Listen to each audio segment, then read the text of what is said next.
Hello everyone, my name is गुरु टेहंगुरी और आज हम करने वाले हैं क्लास 12 ज्योग्राफी का chapter human geography nature and scope के मोस्ट इंपॉर्टेंट क्वेश्चंस। अगर आप ये वीडियो पूरी अच्छी तरीके से देख लेते हैं तो इस वीडियो के बाद आपको और कोई वीडियो खोलने की ज़रूरत नहीं पड़ेगी, क्योंकि फंसना पक्का है। इस फंसना पक्का है सीरीज में पूरी एनसीईआरटी को निचोड़ दे रहे हैं हम आपके लिए।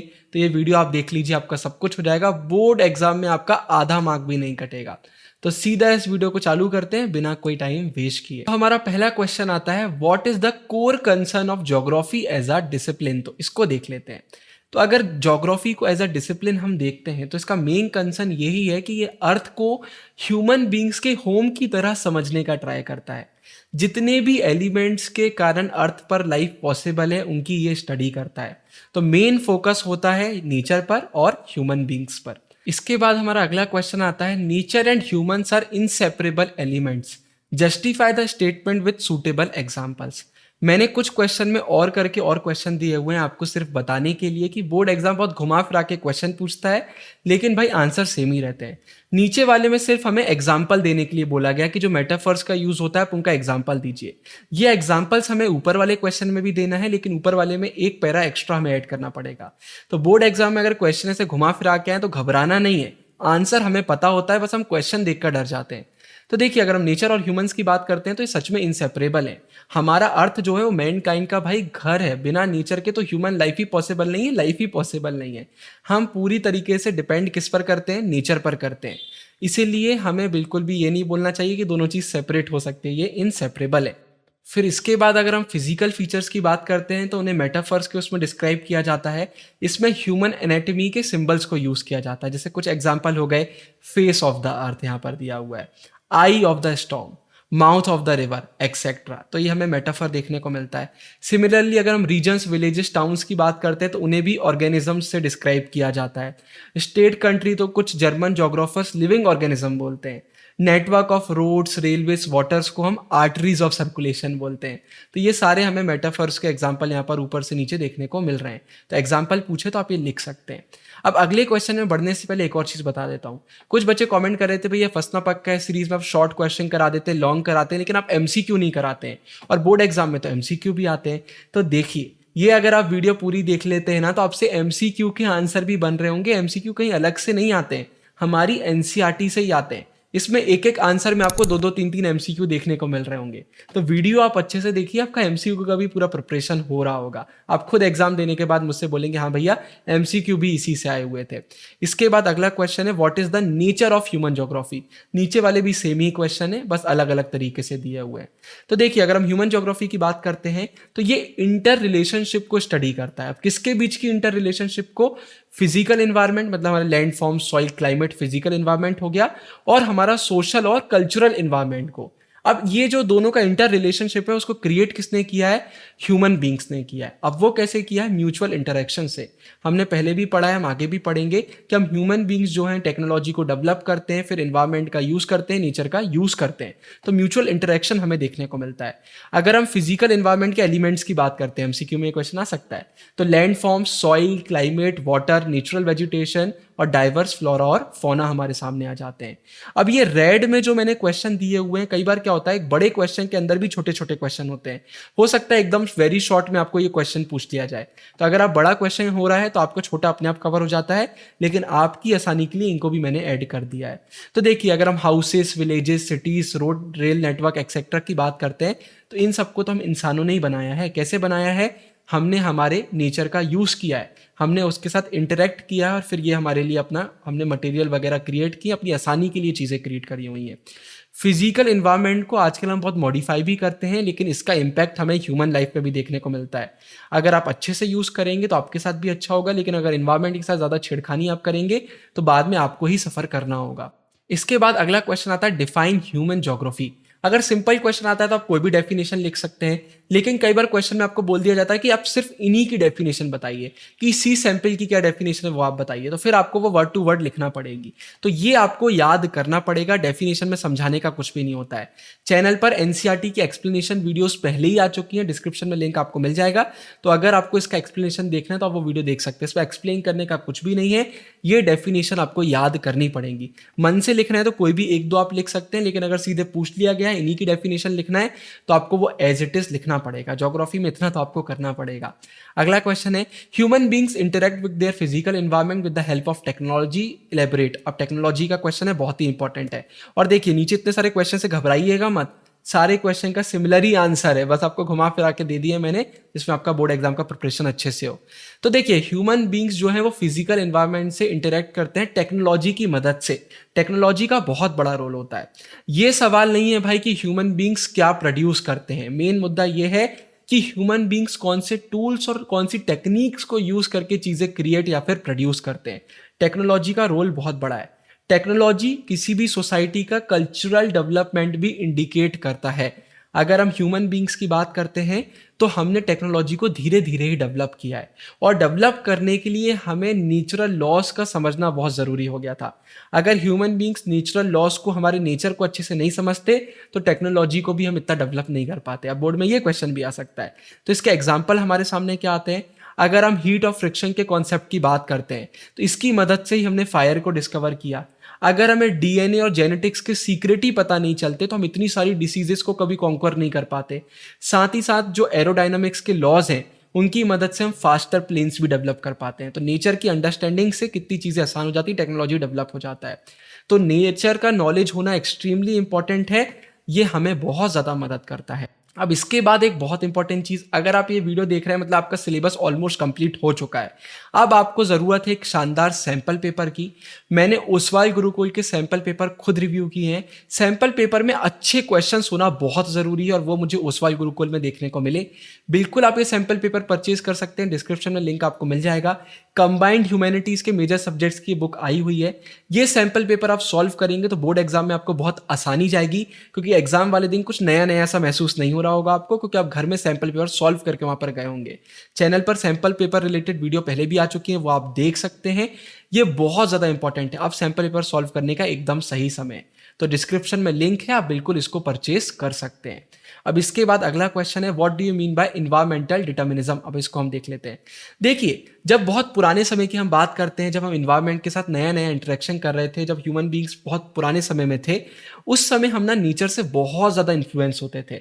जैसा नेचर का रहता था उसी को देखकर हम डर जाते थे। पास्ट की हिस्ट्री देखेंगे, बिजली कड़कती थी तो इंसान डर जाते थे कि शायद हमने कुछ गलत कर दिया है। तो उस समय पूरे नेचर के काबू में हम रहते थे। उस समय टेक्नोलॉजी भी इतनी ज़्यादा नहीं थी, बहुत ही लो थी। साथ ही साथ सोशल डेवलपमेंट भी इतना हमें देखने को नहीं मिलता था, बहुत ही प्रिमिटिव था। तो उस समय जो हमारा इंटरेक्शन हुआ इन्वायरमेंट के साथ, तो वहाँ पर इन्वायरमेंट का, हमारे नेचर का बहुत ज़्यादा दबदबा था वहाँ पर। मतलब कुल मिला के हम बोल सकते हैं कि जो हम ह्यूमन हैं वो नेचुरलाइज्ड हो गए थे। तो इसको हम बोलते हैं इन्वायरमेंटल डिटर्मिनिज्म। बहुत इंपॉर्टेंट क्वेश्चन है, इसको याद रखिएगा। उस समय टेक्नोलॉजी डेवलप्ड नहीं थी, हम नेचुरलाइज्ड ह्यूमन थे और हम नेचर की सुनते थे, नेचर से डरते थे और नेचर को वर्शिप करते थे। याद रखिए, बहुत इंपॉर्टेंट क्वेश्चन है। इसको हम बोलते हैं नेचुरलाइजेशन ऑफ ह्यूमन। इसके बाद अगला आता है ह्यूमनाइजेशन ऑफ नेचर। अब इसको भी हम देख लेते हैं, इसको हम पॉसिबिलिज्म भी बोलते हैं। अब इसको हम देख लेते हैं। अब धीरे धीरे समय के साथ आगे बढ़ते गए, हम अपने इन्वायरमेंट को समझने लगे, हम नेचर को समझने लगे, टेक्नोलॉजी भी हम तेजी से डेवलप करने लगे, हमने नेचुरल लॉस को समझा और धीरे धीरे अब हम नेचर का यूज करने लगे अपने लिए। अब हम स्टेट ऑफ नेसेसिटी से स्टेट ऑफ फ्रीडम की तरफ आगे बढ़ चुके थे। अब हम पॉसिबिलिटीज क्रिएट कर रहे थे, हम कल्चरल लैंडस्केप क्रिएट कर रहे थे। एग्जाम्पल के लिए आपको हाईलैंड्स, हेल्थ रिसोर्ट्स, अर्बन स्प्रॉल्स और ना जाने क्या क्या देखने को मिल जाएगा। आज तो आप देख रहे हैं अर्बनाइजेशन वगैरह कितनी तेजी से हो रहा है, नेचर का हम यूज करके कितना डेवलप होते जा रहे हैं। मतलब अपनी लाइफ हम आसान बनाते जा रहे हैं, जिसके थोड़े नेगेटिव इंपैक्ट्स भी हमें देखने को मिलते हैं। तो जो अर्लियर स्कॉलर्स थे उनने इसको पॉसिबिलिज्म का टर्म दिया हुआ था, याद रखिएगा। तो समय के साथ नेचर को अब हमने अपने काबू में किया और उस पर हमारे कदमों के निशान आगे बढ़ते हुए देखने को हमें मिल जाते हैं। तो ये क्या हुआ भाई, ह्यूमनाइजेशन ऑफ नेचर, जस्ट उल्टा उसका, है ना। याद रखिए, दोनों क्वेश्चन बहुत इंपॉर्टेंट है। अब अगला है explain the concept of neo determinism. तो देखिए जियोग्राफर थे ग्रिफिथ टेलर नाम के, इनने कॉन्सेप्ट लेकर आए थे नियो डिटर्मिनिज्म नाम का, जिसमें इन्हें रिफ्लेक्ट किया था मिडिल पाथ को, मध्यम मार्ग को। हमने अभी डिटर्मिनिज्म की बात करी, फिर हमने पॉसिबिलिज्म की बात करी, ये इसके बीच का रास्ता लेकर आए थे। इनका कहना था ऐसी कोई भी सिचुएशन नहीं होती है जहां पर या तो सिर्फ हमें इन्वायरमेंटल डिटर्मिनिज्म देखने को मिल रहा है या फिर पॉसिबिलिज्म देखने को मिल रहा है, एक बीच का रास्ता भी होता है। मतलब ऐसा नहीं है कि नेचर के साथ हमें छेड़खानी नहीं करना है या बिल्कुल ही नेचर का हमें यूज करते जाना है, एक बीच का रास्ता होता है। ह्यूमन बींग्स नेचर को कॉन्क्वर कर सकते हैं अगर हम उसको हम ओबे करते हैं नेचर को। तो इन्होंने कहा कि नेचर को हमें ओबे करना पड़ेगा, साथ ही साथ रेड सिग्नल्स को हमें देखना पड़ेगा। ट्रैफिक लाइट का एग्जांपल भी आप यहाँ पर बिल्कुल लिख सकते हैं, बुक में दिया हुआ है। मेनली यही है भाई कि ऐसा नहीं है कि हम आंख बंद करके बिल्कुल एनवायरमेंट को बिल्कुल यूज करते जा रहे हैं, उसको बहुत ज्यादा हम दिक्कत में डाल रहे हैं, ऐसा नहीं है। समय समय पर हमें एनवायरमेंट को भी, नेचर को भी टाइम देना है कि वो अपने आप को वापस से हील कर सके। और जब हमें ऐसे लगे कि भाई अब हम कर सकते हैं उसका यूज, तो फिर हमें नेचर का यूज करना चाहिए। क्योंकि इंसानों ने वैसे ही बहुत फ्री रन कर लिया, मतलब हम बिल्कुल डेवलपमेंट करते गए, नेचर के बारे में हमने सोचा ही नहीं। तब green house effect, ozone layer depletion वगैरह वाली चीज़ें हमें देखने को मिलती हैं। इसलिए ये न्यू डिटर्मिनिज्म बहुत इंपॉर्टेंट चीज़ है और इसने सीधे सीधे इस चीज़ को मना कर दिया था। मतलब ये इधर वाली सिचुएशन नहीं होती है, मतलब ऐसा नहीं है कि पॉसिबिलिज्म ही है या फिर डिटर्मिनिज्म भी है। इसके बाद डाइकोटमी की भी इनने बात करी, उसको भी इनने मना किया। मतलब ऐसा नहीं है कि दो एकदम अपोजिट चीज़ें हैं जिनके बीच में कोई रिलेशन नहीं, हम मध्यम मार्ग अपना ढूंढ सकते हैं। इसके बाद हमारा अगला क्वेश्चन आता है, what are the different school of thought in human geography. आपको कई बार एक सिंपल भी पूछा सकता है कि किसी एक स्कूल ऑफ थॉट पर छोटा सा नोट लिख दीजिए, तो ये सारे आपसे बनना चाहिए। शॉर्ट में समझाऊंगा क्योंकि एक्सप्लेनेशन वीडियोस में बहुत अच्छे से मैंने आपको ये समझाया हुआ है। सबसे पहला अगर हम ह्यूमनिस्टिक स्कूल ऑफ थॉट की बात करते हैं तो मेनली किस पर फोकस करता है, ये सोशल वेलबींग पर फोकस करता है, इसलिए हेल्थ और एजुकेशन जैसे टॉपिक्स पर ये बात करता है। इसके बाद दूसरे नंबर पर आता है रेडिकल स्कूल ऑफ थॉट, तो मेनली यहाँ पर ये मार्क्सियन थ्योरी पर बात करता है, उसको देखता है और उसको पढ़ने के बाद ये बताता है कि पॉवर्टी, डेप्रीवेशन, सोशल इनइक्वालिटी के क्या क्या कॉजेस है, तो उस पर मेनली इसका फोकस रहता है। ये थोड़ा कैपिटलिज्म के बारे में बताता है कि कैपिटलिज्म का जो डेवलपमेंट हो रहा है उसके कारण ये सारी सोशल प्रॉब्लम्स हमें देखने को मिल रही है, उससे रिलेट करके ये बातें करता है। फिर बिहेवियरल स्कूल ऑफ थॉट की अगर हम बात करते हैं तो ये मेन फोकस करता है जो पुराने लिव्ड एक्सपीरियंसेस रहे हैं, जो पुराने लोग रहे हैं उनके एक्सपीरियंस को पढ़ता है, उन पर बात करता है। साथ ही साथ कुछ सोशल कैटेगरीज की भी ये बात करता है, रेस हो गया, रिलीजियन, एथनिसिटी, इन पर भी ये जाता है, इन पर भी ये फोकस करता है। तो ये हमारा स्कूल ऑफ थॉट का आता है, सीधा एक बॉक्स है लेकिन ये क्वेश्चन आते हैं बोर्ड एग्जाम में। इसके बाद अगला क्वेश्चन आता है, give a brief details of the evolution of human geography through the corridors of time. अब इसको हम देख लेते हैं। देखिए भाई, धीरे धीरे हमने अभी पूरे चैप्टर में यही देखा है कि हम ह्यूमंस ने क्या किया, धीरे धीरे नेचर को समझना चालू किया। अब यहाँ पर एक देखने वाली बात यह है कि अर्थ में अलग अलग जगह पर अलग अलग लोग रह रहे थे, वहाँ का जैसा एटमॉस्फेयर था, जैसा इन्वायरमेंट था, उसको देखकर उनने अपने तरीके से चीज़ें सीखी।